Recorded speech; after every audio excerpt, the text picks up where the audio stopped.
Yun guys, tignan na natin. So yun, yun guys, galabas na guys. So kanina inano natin ng mainit to, ng wala natin siya nilagyan ng tubig. So nagalabas na siya guys. Tignan nyo guys. Aray, ang init guys, ang init, mainit pala. Wait lang guys ha.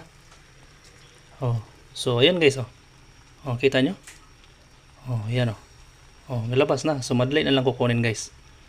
So ganyan lang siya guys. Huwag nyo lagyan ng tubig kapag hinugasan nyo ng tabang. Kasi pag hinugasan nyo ng tabang at nilagyan nyo ng tubig, sinabawan nyo ng tubig tabang, hindi talaga lalabas yan.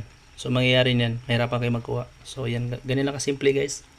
So maraming salamat guys sa panonood. So hanggang dyan lang ang ating vlog. God bless sa inyo. Bye bye.